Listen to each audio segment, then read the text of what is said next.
po mga kababayan, Ma'am Sir, this is Jam, the Filipino channel, ang inyo pong lingkod. So today is December 8, 2025 at tayo ngayon ay pupunta dito yan sa may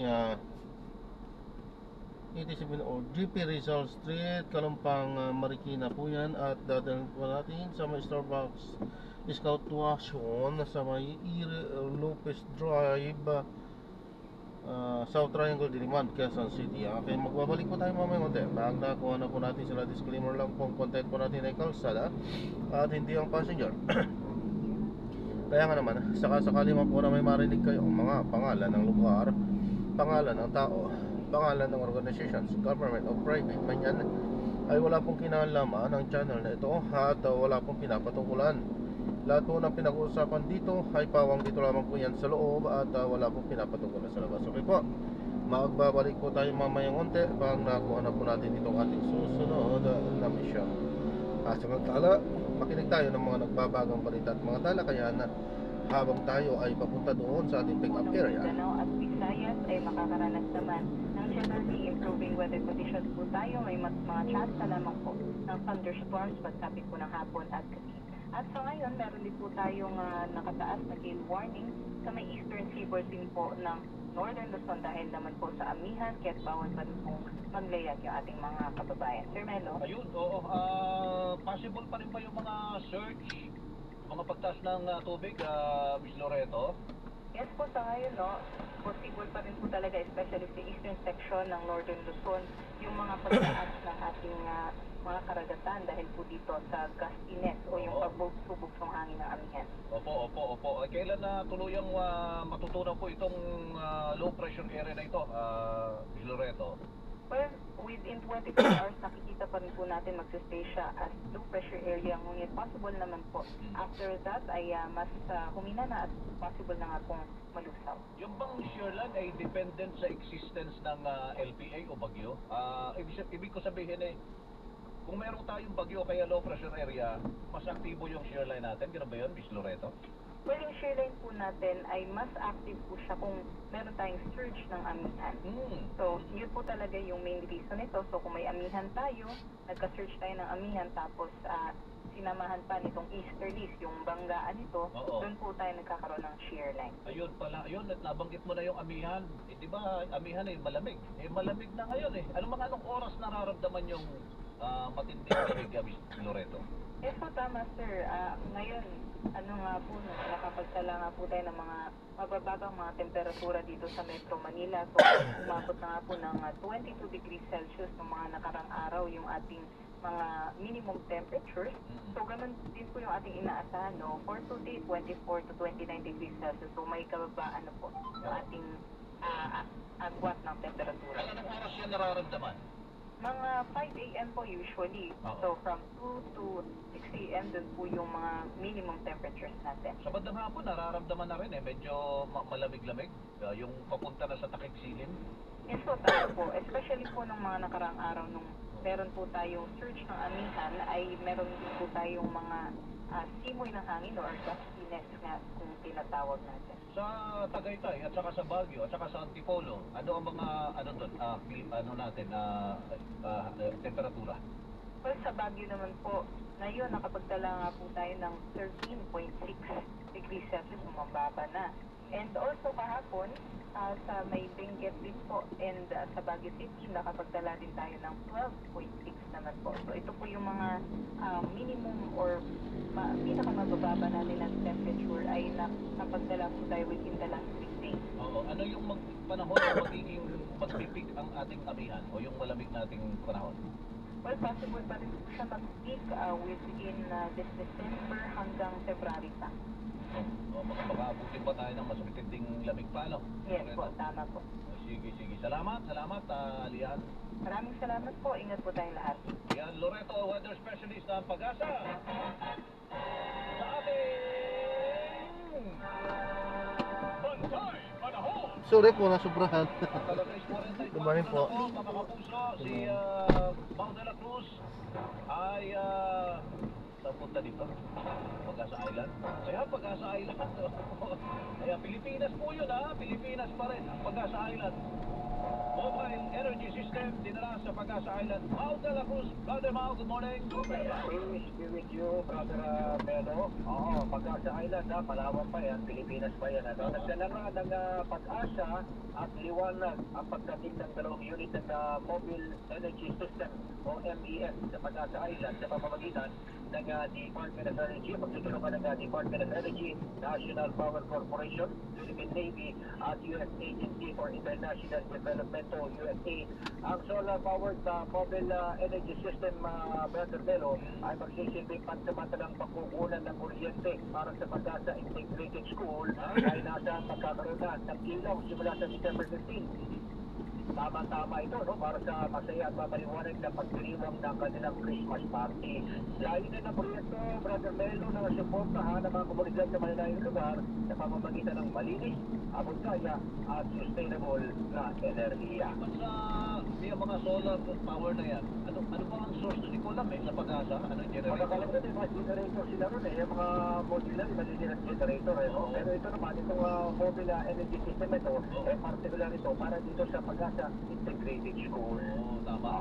Yan ay, at least kahit paano, sa December 15 daw, simula na yun nagkakaroon ng ilaw, ito nga munting paaralan dyan sa Pag-asa Island. Bago itong kanilang eskwelahan yung building nila, yan o. Ay, maganda. Oo, ay dumadami na ata mga tao dyan, dumadami na sa Pag-asa Island.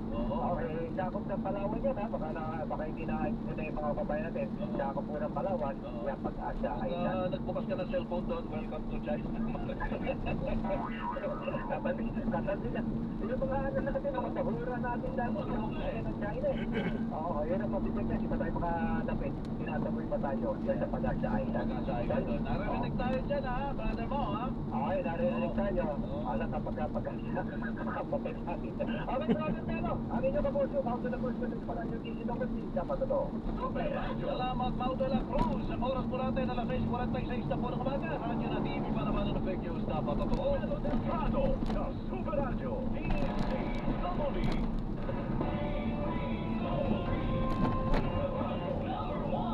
This Christmas, feel the joy and share the joy. Meet Rudy, Nana, Tala, and Mommy, our adorable besties of joy. For only 330 pesos, they get 2 cuddly besties, one to bring home, and one to brighten the Christmas of a child in need. Visit the Besties of Joy booth and be part of a Christmas miracle in SM Superbowl annual Buy One Donate One campaign, where small gifts become the big moment of joy for children nationwide. Give love, give joy. Get your Besties of Joy today. See posters for details. Promo runs from October 25 to December 25, 2025 for TTI Fair Trade Permit number FTE 239461 series of 2025. Holiday season na, puro kain at gala kasama ang mga sinasa puso natin sa buhay. Diyan, mabilis kumalat ng sakit kaya lagi tayong mag-iingat. Mahirap na, lalo kapag maplemang ubo. Naku, diyang yung mister ko ngayon, kaya binigyan ko agad ng Somilk Advance. Iwala na talaga ako dito pang tanggal plema. Meron pang zinc na tumutulong lumaban sa virus at bakterya na sanhi ng ubo. Dahil dyan, mabilis ang paggaling. Basta 3 beses uminom sa isang araw, mga 3 to 5 days lang, okay na ulit. Tablet ang pabaon ko kay mister, pero lagi din akong may Somilk Advanced Liquid sa bahay. Kaya mga kapuso, sa mga plemang ubo, sa Somilk Advanced lang tayo. Sa siguristang tulad ko, subok at iwala na ako dito. Carbocysteine plus zinc is the generic name of Somilk Advanced. If symptoms persist, consult your doctor. Robust Dietary Supplement for Men. Sabi nila, ang tunay na lalaki, matibay, magaling, at matigas. Samahan pa ng Robust. Gawa ito sa Medium Extra, L-Arginine, Songaria, Cinnamonium, at GABA with proper diet and exercise. Para makasiguro, bumili sa mga Mercury Drugstores nationwide. Robust, 75 pesos, SRP, per tablet tama. Robust, para sa mga kalalakihan. Pagin sa inyo ng ATC Healthcare International Corporation, mahalagang paalala, ang Robust ay hindi gamot at hindi dapat gamitin panggamot sa anumang uri ng sakit. Robust, para sa mga kalalakihan, di umaatras sa bawat laban. Celebrate the happiest Christmas at SM Malls.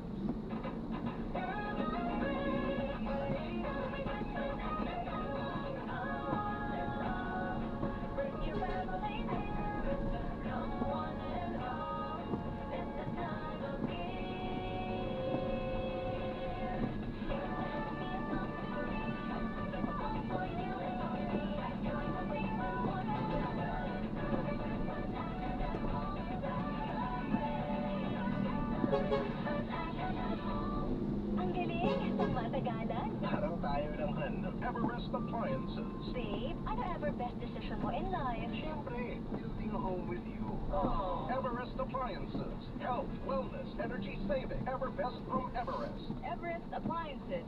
Health, wellness, energy saving. Everbest from Everest. Available in major appliance stores nationwide. I have headache, and I have pneumonia. But two, finding flu. I have body pain, and I have sore throat. But two, finding flu. I have lagnat, I have body pain. But two, finding flu. Pag BioFlu, dahil pag may 2 symptoms, pwedeng flu yan. BioFlu, kaya anumang sintomas ng flu. Alagang Unilab yan. Phenylephrine HCl chlorphenamine alkane paracetamol is the generic name of BioFlu. If symptoms persist, consult your doctor. Ang tubig niyo ba'y pinakukuluan o binibili pa para iwas sa diarrhea, cholera, typhoid, dysentery at iba pang waterborne disease? Uminom lamang ng malinis na tubig. Para sa malinis na tubig, mag-Aquatabs Water Purification Tablet. Isang tableta para sa 20 liters na tubig. 7 pesos 50 centavos lang ang SRP. Tumawag sa HealthLink 211 Pharma Incorporated 02858-46904. Mabibili sa Mercury Drug Stores at the generics pharmacy nationwide. Proclus Sodium is the generic name of Aquatabs. If symptoms persist, consult your doctor.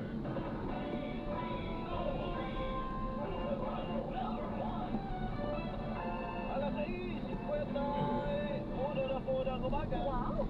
Melo ng talo! Panalo! Abay, salamat naman.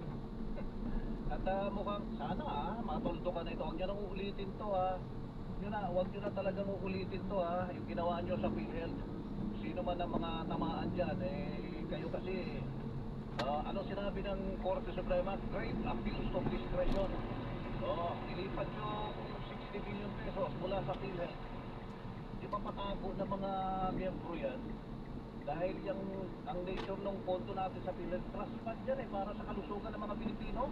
Galing sa contribution natin ng mga PhilHealth members, mga kapuso. Di pa nga sapat yan dapat meron pang pondo galing sa sin tax. Ilalagay dyan. Di ba? Para sa kalusugan ng mga Pilipino. Di ba? 60 billion, muntik na maging 89.9 billion yan kung hindi na DRO ng Korte Suprema. Ang Korte Suprema po naglabas po ng desisyon. At ang isang desisyon, unanimous decision, labag sa saligang batas ang ginawang basihan ng gobyerno sa paglilipat ng pondo. Parang nagkaroon ng premeditation Biko, tawag natin doon pinag-isipan to kasi una po dyan mga kapuso, merong panukalang batas na ipinasa. Tawag nila doon parang yun ang pasakalya, yun yung nagbigay daan para sa mekanismo sa pagkuha ng pondo sa PhilHealth. Pagkatapos mga kapuso, sumunod, nagkaroon ng rider provision doon sa General Appropriations Act para makuha yung excess fund daw mula doon sa mga GOCC. Kasama ang PhilHealth, meron pang PDIC Philippine Deposit Insurance Corporation, yung mga nagdideposito po sa bangko kung sakali magkaloko-loko ang kalagayan ng bangko, hindi po namimiligro, mababayaran pa rin tayo kahit papano ng mga bangko dahil naka-insured yung ating mga deposit. Ayun, kasunod na yan, malaki-laki din, mga 170 billion pesos yata yun. Pagkatapos mga kapuso, sumunod dyan sa mga hakbang na yan, yun na yung Memorandum Circular mula sa Department of Finance noong Pebrero 2024. Pinag-usapan po dito yung 2024 GAA budget mga kapuso na naging batas, noong maupo si Secretary Recto bilang Finance Secretary, nagkaroon siya ng instruction o utos na i-remit ng PhilHealth at 89.9 billion pesos, 60 billion pesos lang ang remit. Ayun. At ngayon, ito na tayo. Pinababalik po ng Korte Suprema yung pera. Melo Delgado sa Super Radio, DCW. Ayun kasi. The Supreme Court, through the financial of Associate Justice Alice Lazaro Javier, unanimously ordered the return of PhilHealth funds. Wala pa makakugulong doon. Magiging malaking kadagdagang suporta sa ating pagpapaganda ng ating pagpapalawak ng ating mga benepisyo at pagsasaayos ng ating mga serbisyo, no? But of course, it will also serve as a challenge for us, for PhilHealth, to make sure na ang bawat pera, bawat piso na ibinibigay sa amin bilang kontribusyon ating mga miyembro ay may kaakibat na sapat na benepisyo at magandang serbisyo para sa ating mga miyembro. Dahil nakita po talaga ng Pangulo ang importansya, no, ng pondo po. Lalo-lalo na po na meron tayong zero balance budgeting. At yun po talaga ang gusto ng Pangulo. Matulungan lahat ang ating mga kababayan.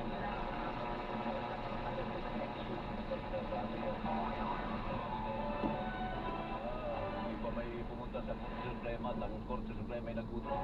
Mababalik kaya yan. Hindi nakapunta na sa flood control lahat. Ginamit nga doon. Ilagay nga sa program fund. Oo, ginamit sa ano yun, flood control project na manual. Sa January, pag medyo wala na kaming budget, yan yung isang mga bagay na titignan namin, yung mga kulang-kulang na remittances. Kasi by law yan eh. At titignan namin mabuti yung legal basis, bakit kulang-kulang yung remittances. So, pag-uusapan rin namin yung paano mapuno yung mga pagkukulang na remittances. Baka mahirap ng isang bukso kasi base doon sa computation ni Senator P, yung mga 220 plus yung utang ng gobyerno sa PhilHealth. So, dapat i-program mabuti para mabayaran. Ayun naman ang mga tinig, Attorney Camille Ting, mga kapuso, Chair, spokesperson ng Supreme Court. Melo del Prado, Super Radio, DCW. Yusek Claire Castro, Palace Press Officer, at si Senator Sherwin Gatchalian, Chairman ng Senate Finance Committee. Yun. Trust fund, pera natin, mga nagpo-contribute sa PhilHealth. Plus, merong pera na magagaling sa sin taxes under the sin tax law. Dapat po may pantulong sa kalusugan ng mga Pilipino. At saka, ano yung sunod yan sa Universal Healthcare Act, mga kapuso. Ayan. Ayan. So, batay po sa provisyon ng Universal Healthcare Act na nagtatakda sa PhilHealth na magpantinin ang reserve na katumbas ng 2 taon.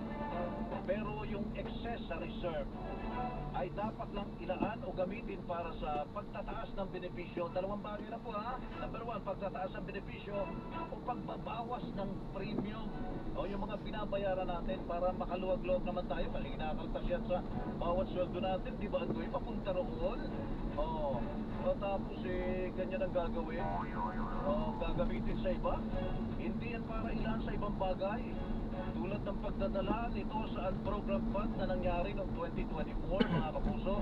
At tulad ng pinaniniwalaan ay nasama sa ginamit sa manumalyang flood control projects. Alas 6:57 na po ng umaga. Radyo na TV para mano ng fake news dapat totoo. Melo del Prado, sa Super Radio, DCW.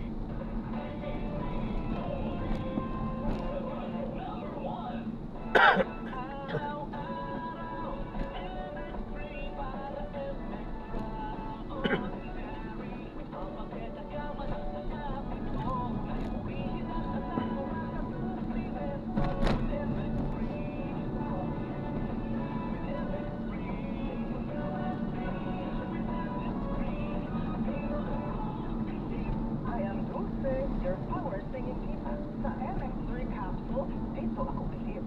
Mahalagang paalala, ang MX3 capsule hindi gamot at hindi dapat gamitin panggamot sa anumang uri ng sakit. Idol, may sakit kaya itong malupit. Kaya Sis Rocky, apoy na bina, puro ko'y sumakit. Sakit ng katawan na may lagtas, sabay-sabay man ang mga puan-puan.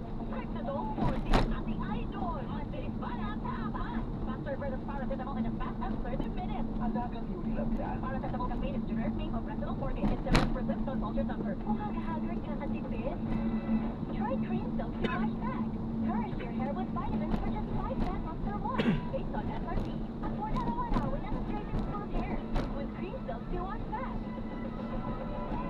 Crystal. Use Crystal Vitamin Boost Conditioner every day.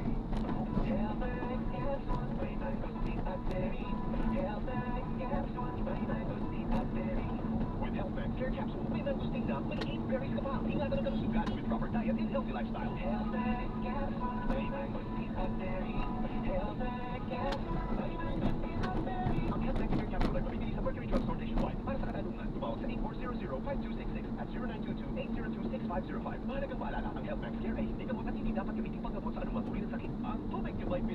naman o binibili pa para iwas sa diarrhea, cholera, typhoid, dysentery at iba pang waterborne disease. Uminom lamang ng malinis na tubig. Para sa malinis na tubig, mag-Aquatabs Water Purification Tablet. Isang tableta para sa 20 liters na tubig. 7 pesos 50 centavos lang ang SRP. Tumawag sa HealthLink 211 Pharma Incorporated 02-858-46904. Mabibili sa Mercury Drug Stores at the Generics Pharmacy nationwide. Proclasen Sodium is the generic name of Aquatabs. If symptoms persist, consult your doctor.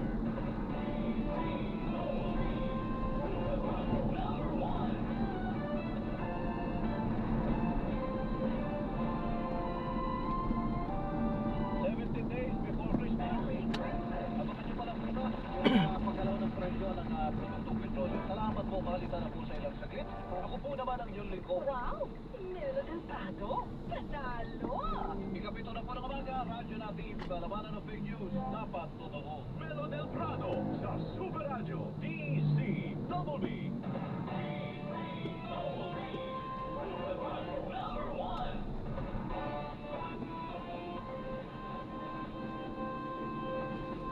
Paninindigan, matatag maasahan, Super Radio, Pilipinas!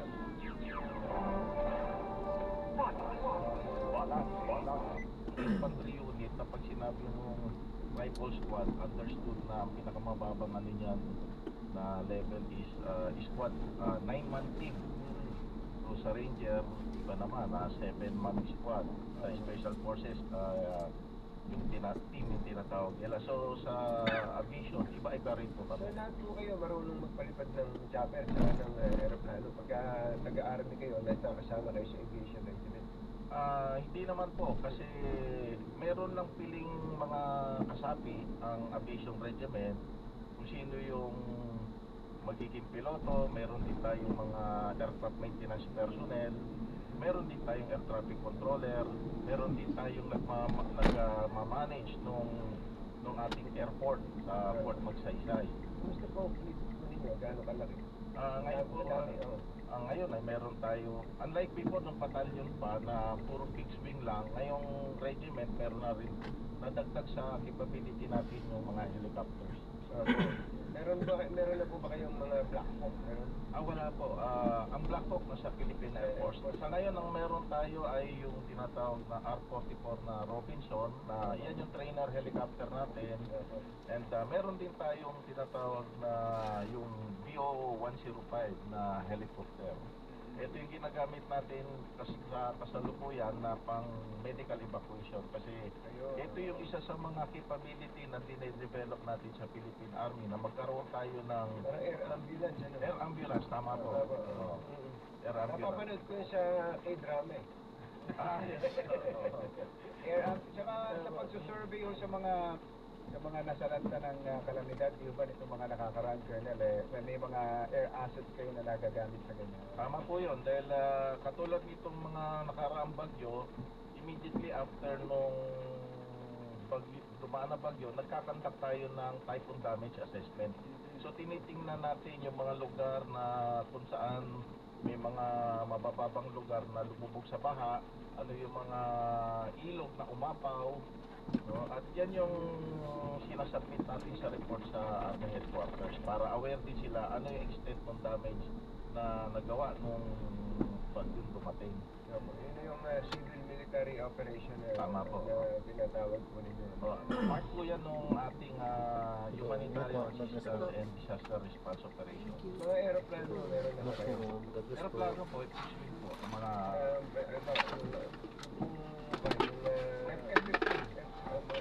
yung F-15, ano yan, fighter jet yan. So, sa Air Force talaga yan. Sa Air Force po yan. Meron na, nangangarap din po ba kayo na ang maging chief of staff in the future manggaling sa aviation regiment? Kasama yan sa pangarap, pero meron din kasi tayong mga dating aviator na naging chief of staff na. Sino po? Si General Gilbert Gapay. Ano po siya, piloto po siya ng Army. So, isa siya sa mga nabigyan ng pagkakataon na na mag-occupy ng pinakamataas na posisyon sa ating armed forces. So isa po siyang army abdito. Naalala ko kasi, dati nagkakatampuhan dyan dahil lagi na lang sa army nang gagaling yung chief of staff. Pinakamalaki kasi ang army. Kaya nung naging chief of staff si General Arnulfo Asidera, Air Force, ayos siya. Tapos yung kanyang aide dati na naging chief of staff din, si Oban, galing din sa Air Force. Kaya dalawang Air Force yung kumbachero, dalawa pa lang sa Isayang naging chief of staff. Tapos ang susunod, maging galing sa Aviation Regiment, Commander, yun ang maging chief of staff. Actually, interview ito ang dito. Umupo na kayo, dapat kumanin niyo. Para sa kaalaman din po ng lahat, meron din naman tayong Army Abito na naging chief of staff na nauna kay General Capay, si General Lisandro Abadia. Dalawa po kasi magkapatid yan, yung isa Air Force, si General Robin Abadia. Si General Lisandro Abadia, Army po yan. Aquino administration. Opo. At para sa kaalaman din ng lahat, ang current chief of staff po natin ng Armed Forces, si General Romeo Browner, ay isang Army Abito. Opo, kaya makikita nyo po na hindi lang puro infantry o ng Army yung magiging chief of staff, pero may nanggagaling din po sa hanay naman. Ayan, so maraming salamat po. God bless. Paalam po na po natin sila.